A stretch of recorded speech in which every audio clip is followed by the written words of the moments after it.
뉴스타트 3부로 이어갑니다. 오늘 아침 출근길 큰 추위는 없지만 초미세먼지가 짙게 나타나는 곳이 있습니다. 낮부터는 찬바람이 강해지며 다시 강추위가 찾아온다고 하는데요. 자세한 날씨 알아보겠습니다. 원희다 캐스터.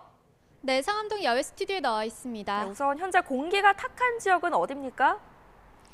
네, 현재 서울 등 수도권과 충남, 전북 지방의 초미세먼지 농도가 나쁨 수준 보이고 있습니다. 밤사이 국외 미세먼지가 유입됐기 때문인데요. 특히 인천에는 이번 겨울 들어 처음으로 초미세먼지 주의보도 내려졌습니다.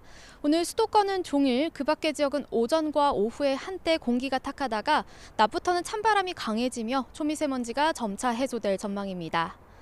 밤사이 서쪽 지방 곳곳에 내리던 눈비는 대부분 그쳤습니다. 다만 아침까지는 곳곳에 약하게 빗방울이 떨어지거나 눈이 날릴 수 있겠습니다.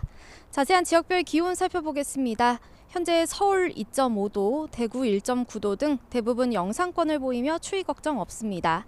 하지만 낮부터는 북쪽에서 찬 공기가 남하하면서 서울 2도, 청주 3도에 그치겠고요. 중부지방은 영하권 체감 추위가 나타나겠습니다.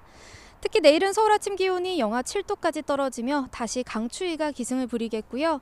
경기 북부와 동부, 강원도에는 다시 한파특보가 내려질 가능성이 있겠습니다. 추위 속 내일과 모레 사이에는 충남과 호남을 중심으로 강하고 많은 눈이 내릴 전망입니다. 한편 눈비 소식이 없는 동해안 지방은 장기간 건조특보가 지속하고 있습니다. 특히 영동 지방에는 강풍특보도 내려져 있어 산불 등 화재 사고가 발생하지 않도록 주의하셔야겠습니다. 지금까지 YTN 원희다입니다. 네, 비상계엄 사태의 정점으로 지목된 윤석열 대통령이 공수처와 경찰 등이 함께하는 공조수사본부의 2차 출석 요구에도 응하지 않았습니다. 공조부는 대응 방안을 고심 중인데 3차 소환 통보에 더 무게를 두는 것으로 보입니다. 김태원 기자입니다. 비상계엄 사태와 관련해 내란 수계 혐의 등을 받는 윤석열 대통령이 공수처와 경찰 등이 함께하는 공조수사본부의 2차 출석 요구에도 불응했습니다. 오동훈 공수처장부터 주임검사인 차정현 부장까지 수사팀 대부분이 출근해 대기했지만 조사는 결국 무산됐습니다. 공조수사본부는 지난 20일 관저와 대통령실에 출석 요구서를 보냈지만 윤 대통령 측은 우편물 수령을 거부하고 전자공문도 열람하지 않았습니다. 내일 출석하시기는 어렵지 않나. 아직 여건이 안 되었다. 탄핵 심판 절차가 적어도 좀 가닥이 잡히고 어느 정도. 앞서 윤 대통령은 지난 18일에 출석하라는 공조본의 1차 소환 통보에도 응하지 않았습니다. 윤 대통령이 잇따라 출석 요구에 응하지 않으면서 공조본도 대응 방안을 논의하고 있는데 우선 대통령에게 3차 소환 통보를 하는 방안에 무게를 싣고 있습니다. 공수처 관계자는 출석 요구를 3번까지 하는 게 일반적인 절차라고 설명하면서 절차상 적법한 절차와 원칙을 지키는 건 중요하다고 말했습니다. 하지만 윤 대통령 측이 탄핵 심판 변론에 집중하면서 당분간 수사에 협조하지 않을 경우 올해 안에 조사가 이루어지기는 어려운 것 아니냐는 전망도 나옵니다. YTN 김태원입니다. 윤석열 대통령이 잇따라 수사기관의 출석 요구에 불응하면서 정치권 일부에서는 강제 수사를 요구하는 목소리도 나옵니다. 혐의 자체를 부인하는 윤 대통령이 3차 소환에는 응할지도 미지수인데 조사에 난항을 겪고 있는 공수처의 고심도 깊어지고 있습니다. 김주영 기자가 취재했습니다. 윤석열 대통령이 검찰에 이어 공수처의 소환 통보에도 잇따라 불응하면서 강제 수사 여부에 대한 관심이 더 커지고 있습니다. 영장을 받아 체포하거나 아예 구속영장을 청구해 집행하는 방식이 거론됩니다.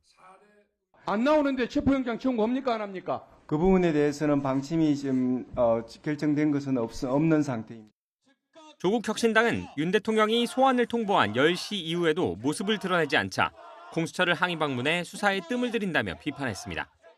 공수처는 체포영장 청구를 망설이고 있습니다. 체포영장에 대해서 아직도 먼 얘기를 하면서 국민들의 마음과 먼 얘기를 하고 있습니다. 윤석열 대통령 측은 내란 혐의 자체를 부인하는 가운데 이거를 내란죄로 단정하는 권한이 수사기관이 어디에 있습니까? 공수처는 윤 대통령의 소환 불응에 대한 대응 방법을 신중하게 고민하는 것으로 보입니다.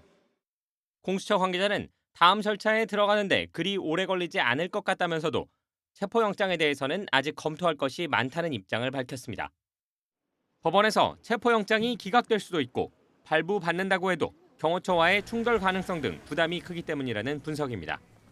일반적인 절차를 뛰어넘어 강제 수사에 속도를 냈다가 결과가 좋지 않으면 역풍이 불 수도 있습니다. 이에 따라 공수처는 윤 대통령에게 3차 소환 통보를 할 것으로 보이는데 대통령이 여기에 응할지 미지수인 점은 부담입니다. 앞서 윤 대통령 측은 헌법재판소의 탄핵 심판이 수사보다 우선이라는 입장을 밝혔습니다. 여기에 강제 수사 요구도 거세지는 상황에서 윤 대통령 조사에 난항을 겪는 공수처의 고심이 깊어지고 있습니다. YTN 김주영입니다. 공수처의 출석 요구에 불응한 윤석열 대통령 측이 침묵을 이어간 가운데 이르면 오늘 첫 공식 입장을 발표할 걸로 보입니다.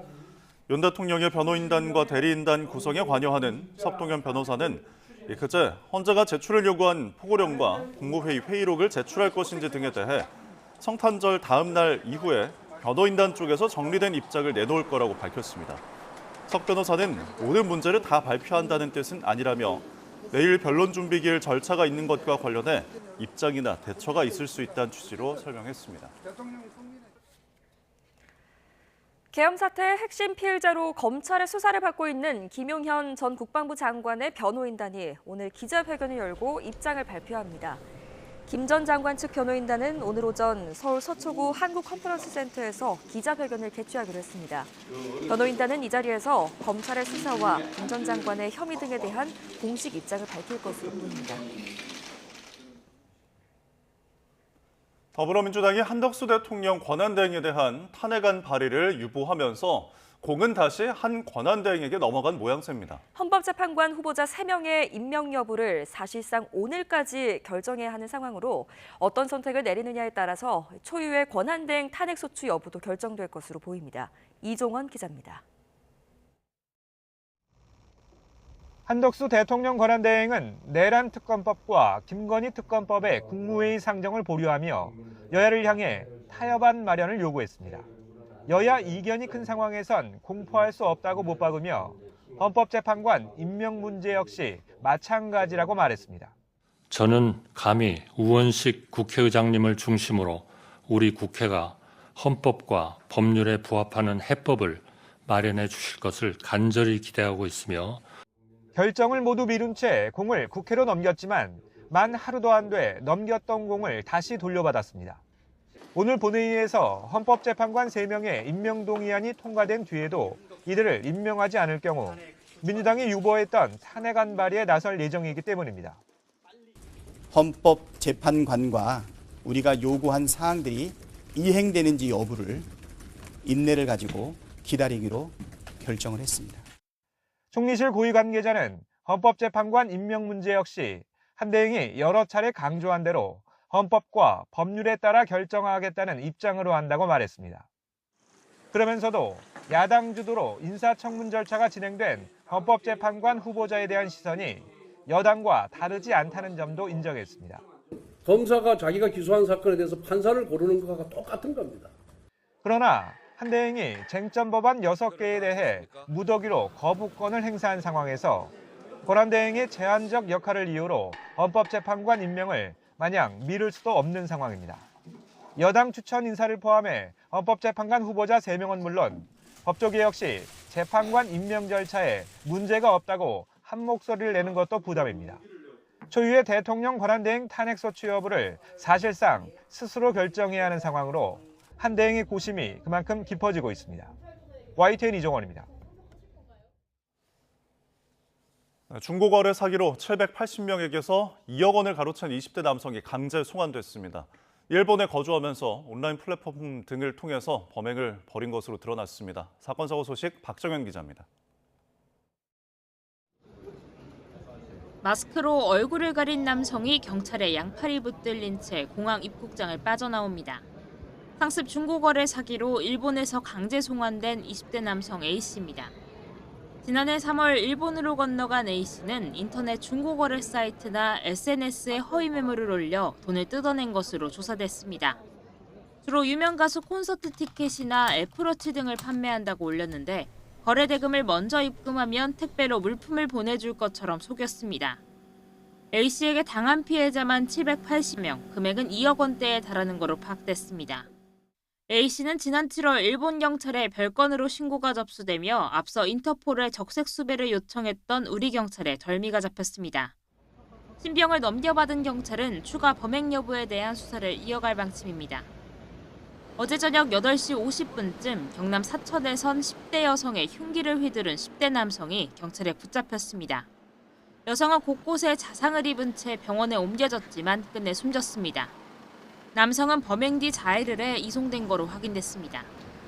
경찰은 두 사람 관계 등 자세한 경위를 조사하고 있습니다. 어제 오후 5시 10분쯤엔 전남 나주 주택에서 화재가 발생했습니다. 불은 2시간 반 만에 꺼졌지만 집안에 있던 90대 남성이 화상을 입었고 딸 50대 여성도 연기를 마셔 병원 치료를 받았습니다. YTN 박정현입니다. 오늘의 경제 일정 살펴보겠습니다. 통계청이 10월 인구 동향 자료를 내놓습니다. 이 출생아 수가 바닥을 치고 반등하는 흐름이 이어질지 주목되는데요. 지난 9월 출생아 수는 2만 590명으로 1년 전보다 10.1% 늘면서 7월부터 석 달째 플러스를 이어갔고 분기로 봐도 지난 3분기 출생아는 2개 분기 연속으로 1년 전보다 늘었습니다. 우리 주식시장이 힘을 쓰지 못하는 가운데 금융당국이 기업 밸류업 상황을 점검합니다. 금융위원회가 오늘 오전 10시 한국거래소에서 기업 밸류업 간담회를 여는 건데요. 정부는 우리 기업들의 가치가 저평가돼 주식시장이 상승하지 못하고 있다고 보고 올해 주가를 부양하는 기업 밸류업 프로그램을 추진해왔습니다. 최상목 경제부총리가 최근 경제 불확실성으로 고충을 겪고 있는 중소기업인들을 만나 애로사항을 듣고 지원 방안 등을 논의할 예정입니다. 고환율과 내수 부진 등으로 어려움을 겪고 있는 중소기업에 정부가 긍정적 메시지를 줄 수 있을지 주목됩니다.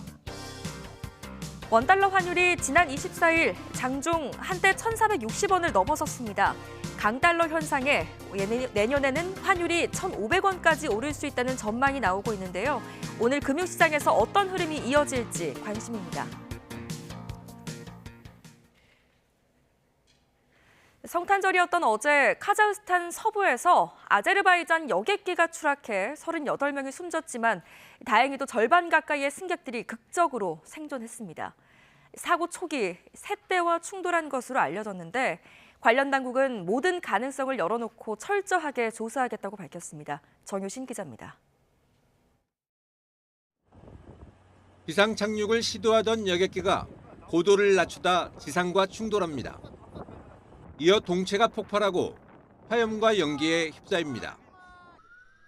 하지만 추락 직후 구조대가 도착하고 살아남은 승객들이 하나둘 구조됩니다.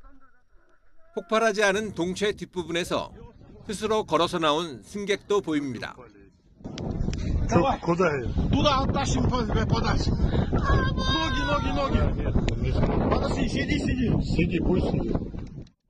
현지 시각 성탄절 오전 아제르바이잔 항공 여객기가 카자흐스탄 서부 악타우시 인근에서 추락했습니다. 아제르바이잔 수도 바쿠를 출발해 러시아 체첸 공화국으로 가는 길이었습니다. 이 사고로 탑승객 67명 가운데 30여 명이 숨졌지만 29명이 생존했다고 카자흐스탄 당국이 밝혔습니다. 동체가 폭발한 항공기 사고에서 절반 가까이가 생존한 것은 극히 드문 일입니다. 현지 언론들은 넓은 해변에 추락하면서 동체 뒷부분이 온전한 상태를 유지해 뒤편 승객들이 많이 생존했다고 전했습니다. 신속히 헬리콥터를 동원해 진화에 나서 추가 폭발을 막은 덕도 컸습니다. 추락 원인은 아직 밝혀지지 않았습니다. 러시아 항공당국은 짙은 안개로 사고 여객기가 경로를 바꿨고 이후 셋대와 충돌하며 비상 상황이 발생했다고 전했습니다. 하지만 로이터 등 외신들은 가까운 공항에 착륙하지 않고 카스피의 반대편인 카자흐스탄까지 간 것은 의문이라고 지적했습니다. 특히 사고 당일 러시아 남부에 드론 공격이 있었고 인근 공항이 폐쇄됐다고 외신들은 전했습니다.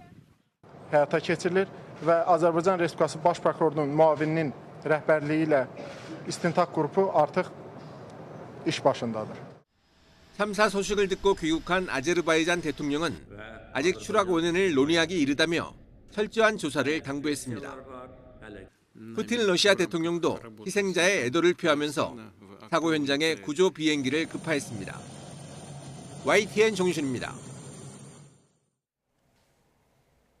우크라이나가 쿠르스크 지역에서 숨진 북한군 병사의 품에서 발견했다며 한글로 쓴 손편지를 공개했습니다. 러시아는 성탄절 당일에도 우크라이나 에너지 시설을 겨냥한 대규모 공습에 나섰습니다. 런던 조수연 특파원입니다. 그리운 조선, 정다운 아버지 어머니 품을 떠나 러시아 땅에서 생일을 맞는 나의 송지명 동무. 건강하길 진정으로 바라며 생일 축하의 인사를 드립니다. 한글로 쓴 구겨진 손편지 한 장을 우크라이나군이 공개했습니다. 러시아 쿠르스크 지역에서 숨진 북한군 병사의 품에서 발견했다는 겁니다. 작성일은 12월 9일이라고 돼 있는데 러시아에 함께 파병된 전우에게 보내려다 미처 전달하지 못한 채 숨진 것으로 보입니다. 최근 우크라이나는 북한군 공격 영상과 위조 신분증 등 북한군 관련 자료를 연일 공개하고 있습니다. 우크라이나군 정보총국은 북한군이 아직 전투에 큰 영향을 주진 않고 있다며 현대전 경험이 거의 없어 2차 대전 수준의 전술을 쓰고 있다고 평가했습니다. 이런 가운데 러시아가 성탄절 하루 동안 미사일 70여 발과 드론 100여 대를 동원해 대규모 공습에 나섰습니다. 젤렌스키 대통령은 의도적으로 성탄절에 맞춰 이루어진 비인도적인 행위라고 비난했습니다. Наша велика українська сім'я не може відзначати його повною мірою так, як хотілося б. Так, як це має бути. 이번 공습은 에너지 시설에 집중돼 우크라이나 곳곳에서 대규모 정전이 발생하고 한 명이 숨졌습니다. На ці тривоги. Хоча ми на них все одно звертаємо увагу всередині, вони все одно залишаються. Навіть коли ми зовні здаємося дуже спокійними, все одно тривога внутрішня, вона нікуди не подінеться. 키어 스타머 영국 총리는 푸틴 대통령이 크리스마스에도 잔혹한 행위를 멈추지 않았다고 규탄했습니다. 러시아도 우크라이나 드론 반격으로 쿠르스크에서 9명의 사상자가 발생했다고 주장했습니다. 런던에서 YTN 조수현입니다. 12월 26일 목요일 미리 보는 오늘입니다. 많은 분들이 기다리셨죠? 넷플릭스 드라마 오징어 게임 시즌2가 오늘 공개됩니다. 공개를 앞두고 골든글로브 주최 측에서 발표한 내년 1월 시상식 후보 명단에는 오징어 게임이 최우수 TV 시리즈 드라마 부분 작품상 후보에 지명되기도 했는데요. 미국 언론들은 항상 연말에는 새 작품을 내놓지 않는 미국 방송사의 관례를 깨고 크리스마스 휴가철에 오징어 게임 시즌2를 공개하면서 방영 전이지만 후보에 오르게 됐다고 설명했습니다. 한국예탁결제원은 12월 결산 상장법인의 배당을 받기 위해서 오늘까지 해당 회사 주식을 매수해야 한다고 밝혔습니다. 12월 결산 상장법인의 배당 대상이 되려면 12월 31일 기준으로 주식을 보유하고 있어야 하는데 주식은 매수하면 매매 당일이 아닌 2영업일 뒤 결제돼 주주 증권 계좌에 보유 사실이 반영되기 때문입니다. 만약 내일 매수한다면 주식 결제는 내년 1월 2일에 이뤄지는 만큼 올해 연말 기준으로는 주식 보유를 인정받을 수 없게 됩니다. 배구연맹이 오늘 프로배구 경기 중 상대팀 감독을 조롱하는 행위를 한 흥국생명 다니엘레 투리노 수석 코치에 대한 상벌위원회를 개최합니다. 투리노 코치는 지난 17일 정관장과의 경기에서 고희진 정관장 감독에게 달려가 뒷짐을 지고 엉덩이를 쭉 팬 상태에서 여러 말을 내뱉었습니다. 흥국생명은 해당 코치에게 엄중히 경고했으며 투리노 코치도 통역 직원을 통해 고희진 감독에게 전화로 사과한 것으로 전해졌습니다. 지금까지 미리 보는 오늘이었습니다.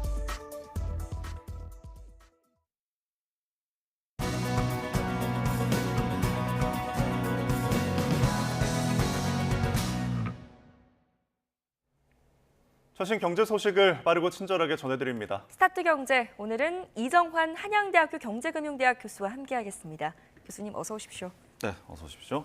자, 한국은행 이야기를 좀 해보겠습니다. 보고서를 통해서 이제 내년에 추가 기준금리 인하를 단행할 거다라고 이제 그 내용이 밝혀졌는데 이런 결정을 한 배경이 있을 것 같은데요.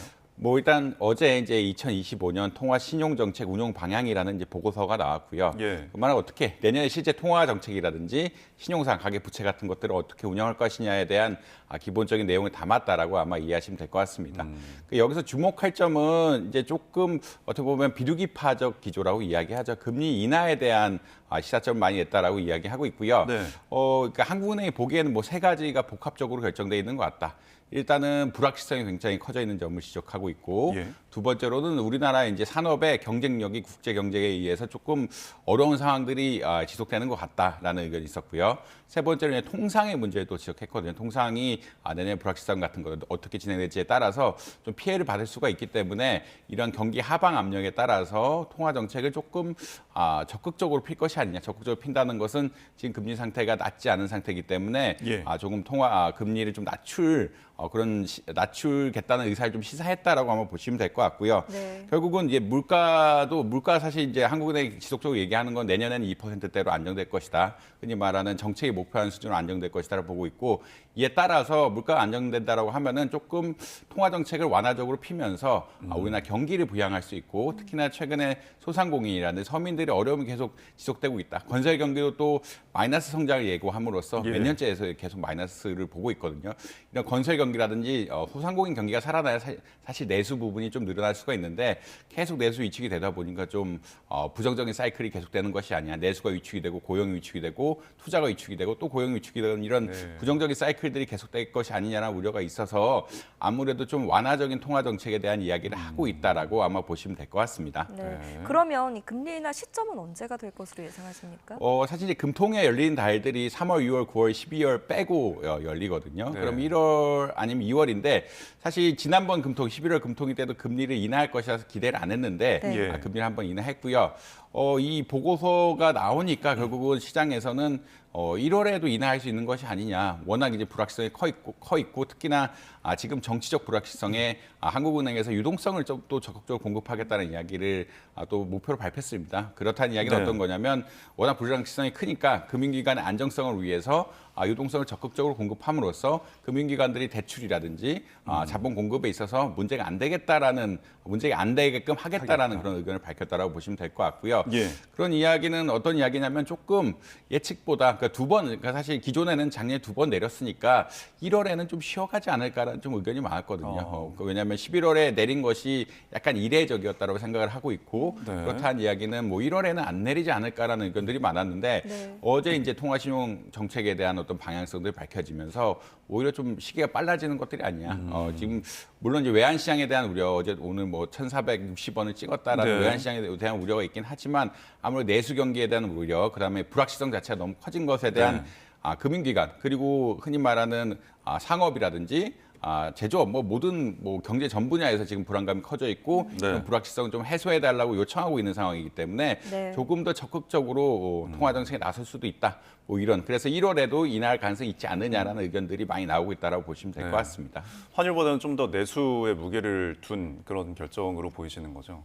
아무래도 지금 미국이 기준금리를 낮추는 속도, 기준금리를 내년에 낮출 거긴 낮출 건데 예전에 기대했던 만큼 아닐 거다라고 예측하고 있거든요. 지금 FOMC 하면서 기준금리에 대한 점도표를 바꿨고 내년에 4번 인하에서 2번 인하로 바꿨기 때문에 미국이 통화 완화 정책의 속도가 좀 생각보다 느린데 그럼에도 불구하고 우리는 통화 완화 정책의 속도를 빨리 가겠다라는 이야기거든요. 그런 이야기는 어떤 거냐면 기준금리 격차가 예상했던 것보다 조금 더 벌어질 수 있다라는 말씀을 드릴 수 있겠고 그렇다는 이야기는 어떤 거냐면 결국은 미국 달러에 대한 수요가 미국의 금리가 예상보다 높기 때문에 미국 달러에 대한 수요가 있고 원화에 대한 수요는 조금 약할 수밖에 없기 때문에 환율을 측면에서는 부정적인 요소가 많을 수밖에 없다라고 보실 수 있을 것 같습니다.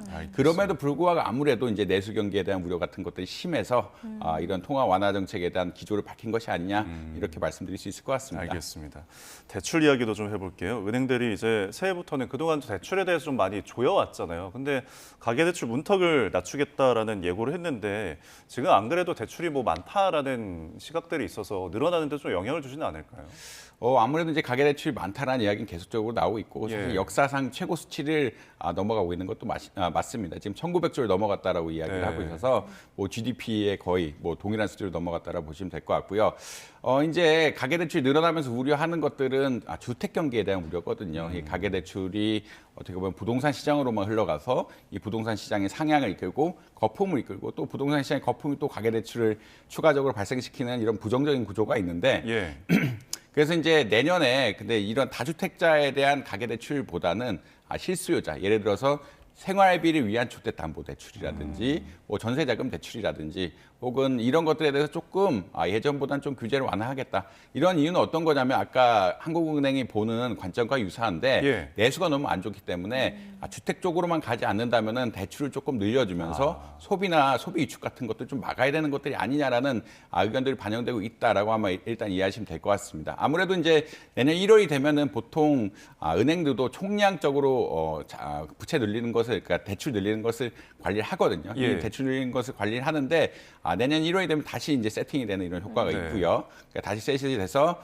새롭게 이제 대출해 줄 수 있는 여력이 있고 아무래도 내수 경기가 침체되다 보니까 이 내수라든지 1주택자를 중심으로 해서 조금 신용 공급을 늘려가지고 어떻게 보면은 그 흔히 말하는 좀 그러니까 실질 수요자들에 대한 대출을 좀 늘리고 다주택자 규제 같은 것들은 지속적으로 가겠다라는 의견을 좀 보이고 있다라고 아마 이해하시면 될 것 같습니다. 네, 이런 가운데 우리나라 1인당 개인 1인당 평균 대출 잔액이 처음으로 9,500만 원을 돌파했다는 소식이 들려오는데 이게 추이를 살펴보니까 5분기 연속 증가한 모양새더라고요. 사실 이제 올해 초에 이제 주택 경기가 좋다 보니까 가계 대출이 늘었다라고 보시면 될 것 같고요. 우리나라 지금 그래프가 나오고 있는데 좀 특이한 점은 2022년부터 금리가 좀 많이 올라갔음에도 불구하고 가계 대출이 줄지 않았다라는 점들을 계속 특이하다고 이야기하고 있는데 이런 계속적인 증가세를 보이기 때문에 한국은행에서도 우려를 했고 그래서 한국은행이 우려를 했기 때문에 2분기라든지 3분기에 적극적으로 좀 금리를 못 내렸던 측면도 있었다라고 아마 많은 뭐 경제 뉴스들을 보면 그런 이야기들이 많이 나올 겁니다. 근데 그만큼 이제 올해 1분기, 2분기에서 주택 시장에 좀 문제가 있었고 이런 것들에 따라서 3분기까지 이제 그 평균 대출 잔액, 그러니까 주택을 사고 또 대출 잔액이 반영되는 데까지는 좀 시간이 걸리거든요. 이런 것들이 해서 이제 대출 잔액이 계속 늘어오고 있는 양상들이다라고는 아마 이해하실 수 있을 것 같고요. 이게 좀 꺾이지 않는 것에 대한 또 논의는 굉장히 많습니다. 금리 더 올려서 좀 꺾었어야 되느냐, 뭐 아니면 뭐 이게 바람직한 거냐에 대한 논의는 있긴 한데 지속적으로 증가하는 추세가 있기 때문에 한국은행도 부담을 가지고 있고 내년도 또 지나치게 빠르게 가계부채가 증가한다라고 이야기하면은 지금 2025년 통화정책 방향에서 밝힌 이런 의견들과 달리 또 어떻게 보자라면 금리 인하 속도가 좀 줄을 수밖에 없는 이런 상황이다라고 보시면 될 것 같습니다. 결국은 내년에도 외환시장하고 가계대출이 어떤 한국은행의 통화정책을 결정하는 가장 중요한 요소로 작용하지 않을까 이렇게 판단하고 있습니다. 앞서서 이제 악순환에 대해서 언급했던 것 중에 하나가 부동산 관련해서였는데 건설 경기가 굉장히 안 좋잖아요. 지금 뭐 분양 물량들이 계속 줄어서 공급에 앞으로 차질이 빚어질 것 같다라는 시각인데 이 이유도 좀 궁금하거든요. 이제 분양 물량이 지금 올해 체크를 해봤더니 내년에 얼마나 분양을 할 거냐 체크해봤더니 한 15만이 안 될 거다라는 이야기가 나오고 있어서 좀 많을 때는 30만까지도 갔거든요. 30만까지 간 수준. 지금 그래프 나오고 있는데 2022년에 뭐 28만, 좀 많이 줄어든 수치인데 이 정도고요. 뭐 2024년에 22만, 근데 2025년에 14만밖에 안 한다는 이야기는 향후 한 3년 정도 되면은 공급 물량이 많이 줄어들 것이다라고 이야기. 그러니까 분양하고 건설까지 건설 기간이 한 3년 정도 걸리니까 이 한 3년 이후에는 아파트 분양 물량이 많이 줄어들 것이 아니냐라는 좀 불안감들이 형성되고 있다라고 보시면 될 것 같고요. 아무래도 이유는 크게 두 가지입니다. 결국은 금리가 아직 이제 중립금리 수준보다 높기 때문에 자본을 조달하는데 좀 어려운 경기가 하나가 있고요. 그다음에 이게 고금리 때문에 기존에 있던 부동산 PF들이 정리가 잘 안 되면서 새로 이렇게 자본을 제공하기엔 좀 여력이 부족한 측면이 분명히 있다. 그다음에 두 번째 문제는 지금 공사비 문제를 이야기 안 할 수가 없는데 예전에 비해서 공사비가 거의 60% 이상 올랐다라고 코로나19 전하고 비교하면은 한 60% 이상 올랐다라고 이야기하고 있고 예전보다 상승률도 빨라지고 있어가지고 최근에는 공사를 할 때 예전에는 공사비를 뭐 3년이면 3년 쪼개 받았는데 그렇게 그러니까 그런 식으로 많이 했는데 지금은 전체를 다 확약하지 않으면 좀 안에 확약하고 그다음에 공사비 인상분 같은 것들 잘 반영하지 않으면은 잘 안 들어간다라는 의견들이 많거든요.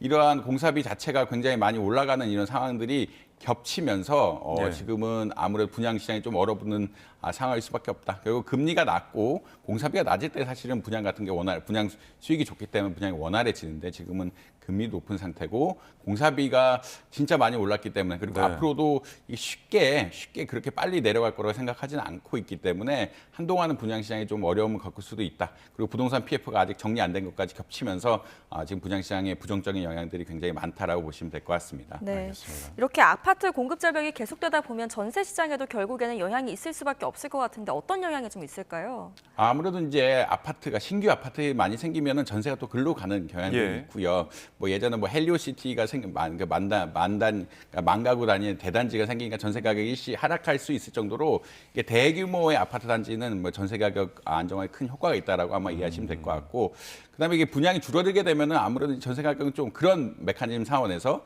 새로이 전세할 물량도 줄어들게 되고, 새로이 살려는 사람들도 살 게 없기 때문에 둘 다 약간 올라갈 가능성이 있다라는 그런 말씀 드릴 수 있을 것 같습니다. 그 말 어떤 거냐면, 그러니까 그 사람들 수요에 비해서 공급이 부족하다 보면 가격이 오르게 되고, 이게 가격이 오르게 되면은 이 사람들이 집을 못 사고 또 전세로 옮겨가게 되는 이런 상황들이 발생을 하고요. 그럼 전세 수요가 또 늘기 때문에 전세 가격도 오르게 되고, 가격도 그러니까 주택 가격도 오르고 전세 가격도 오르는 이런 현상들이 발생할 수 있는 이런 상황들이 될 수 있다라고 볼 수 있기 때문에 좀 부정적인 영향을 미칠 수밖에 없다. 그래도 올해도 봤을 때 주택 가격은 한 2%대 올랐는데 전세 가격은 한 2배 이상 그것보다 2배 이상 올랐다라고 보고 있거든요. 아무래도 좀 그 2021년, 22년 이때부터 약간 공급이 줄기 때문에 이런 현상들이 조금 나타나는 것들이 아니냐. 특히나 25년, 26년 되면은 실질적으로 공급이 약간 줄어든 효과, 그러니까 분양 같은 것들이 예전보다 줄어들 거라고 생각을 하고 있기 때문에 26년 이후에는 뭐 좀 많이 줄어들 것이라고 생각을 하고 있기 때문에 좀 우려가 되고 있는 것은 사실이다라고 말씀드릴 수 있을 것 같습니다. 정부에서도 이 공급과 관련해서 굉장히 고민이 많을 것 같다는 생각이 드네요. 자, 저희가 또 주변에 코인 투자하시는 분들 뭐 흔히 체감을 많이 할 수가 있는데 실제로 통계가 나왔다고요? 한국은행에서 이제 그러니까 사실은 올해 이제 7월에 가상자산에 관한 입법이 되었고요. 입법이 되었다는 이야기는 통계를 작성할 수 있다는 이야기라고 보시면 될 것 같습니다. 그래서 우리나라 주요 5개 거래소에 대해서 얼마나 계좌 수가 있는지, 그러니까 이게 투자자 수가 사실은 계좌 수라고 보시면 될 것 같고 중복도 있다라고 아마 이해하시면 될 것 같습니다. 투자자 수를 봤더니 이제 10월에서 11월 사이 굉장히 많이 늘었죠. 한 50만 명 이상 는 상황이 나오고 있고, 금액은 사실 10월에서 11월에 거의 2배가량 늘었거든요. 금액이 2배가량 늘면서 특히나 이제 트럼프 행정부가 들어서면서 어떻게 보면 가상자산에 대한 투자자 수요들이 좀 많이 늘어나고 있는 양상들이 좀 보이고 있다라고는 아마 이해하실 수 있을 것 같습니다. 그래서 7, 8, 9, 10월 그냥 비교적 안정적인 흐름을 보이다가 10월, 11월에 좀 많이 늘어난 양상을 보이고 있다라고 보시면 될 것 같습니다. 트럼프 당선인의 당선 이후에 11월 들어서 국내 가상자산 투자자 수가 많이 늘었다 이렇게 분석을 해주셨는데, 그럼 앞으로 비트코인 향후 전망은 좀 어떻게 보십니까? 최근 이제 비트코인 가격이 또 떨어지고 있죠. 이게 어떤 이슈에서 그러냐면은 비트코인 뭐 제가 생각하기에는 이게 사람마다 의견이 굉장히 다르긴 한데, 비트코인이 자산이긴 한데, 그리고 외국에서도 투자 자산을 이해하고 있긴 한데, 이게 사실 코드죠. 코인이라고 이야기하지만 어떤 뭐 주화라든가 이런 건 아니고 코드인데 2008년에 만든, 2009년에 만든 코드거든요. 사실 컴퓨터로 따지면 옛날 구형 컴퓨터를 가지고 거래를 하고 있는 이런 양상들이라 좀 의구심이 많은 것들은 사실이다. 의구심이 많은 것은 사실인데다가 최근에 이제 기관 투자자들이 많이 들어왔다라고 이야기하는데, 기관 투자자들은 이렇게 추세장보다는, 추세장이란 것은 쭉 올라가는 장도 좋아하지만 변동성이 많은 장들이 더 좋아하거든요. 고점에서 팔고 저점에서 사고 이렇게 변동성이 큰 장들이 좋아하기 때문에 기관 투자자들의 매매에 따라서 사실은 이렇게 가격이 좀 변동할 가능성이 많아진 것 같다. 뭐 이런 이야기를 드릴 수 있는 것 같은데, 결국 이 비트코인이라는 자산이 예전 기술이다 보니까 좀 펀더멘탈에 대한 논의를 할 수가 없고, 그러니까 사실 2008년 컴퓨터를 2024년에 쓴다, 이게 조금 논리적으로 맞지 않는 부분들이 분명히 있고, 그만큼 이제 펀더멘탈에 대한 우려가 있기 때문에 기관 투자자들은 이게 추세적으로 오를 거 뭐 어느 정도 있을 수는 있지만 그거보다는 이제 변동성을 추구하면서 저점에서 사고 고점에서 수익을 얻는 이런 투자 정책을 할 가능성이 높고, 그러니까 워낙 펀더멘탈이 없다 보니까 그렇게 되면은 개인이 이제 잘못 사게 되면은 좀 손해를 볼 가능성도 있다. 기관 투자자들의 흐름에 따라서 이 가격이 움직일 가능성이 점차 높아지고 있기 때문에 흐름상 좀 조심할 필요는 있다. 물론 추세적으로 올라갈 수 있긴 하지만 그 사이에 변동성을 또 만들면서 투자 수익을, 그러니까 기관 투자자들이 생리상 그러니까 매년 수익을 내야 되고, 매년 수익을 내야 된다는 이야기는 사고 팔고를 많이 해야 된다는 얘기거든요. 저점에 사고 고점에서 파는 이런 전략들을 많이 할 거기 때문에 아무래도 변동성이 커질 수밖에 없다라고. 그러니까 이게 펀더멘탈이 좋은 자산이면 상관이 없는데, 이게 펀더멘탈이 좀 약한 자산인데다가 기관 투자자들이 변동성을 충분히 이용할 수 있는 이런 상황들이 되면서, 트럼프 행정부가 되면서 친가상자산 정책을 피면서 가상자산 가격이 오를 수 있다는 기대도 분명히 형성돼 있지만 그 과정이 이렇게 예전만큼 순탄하게 올라가지 않을 것이라는 기대 역시 많아지고 있다. 왜냐하면 펀더멘탈이 없는 특성, 그리고 이제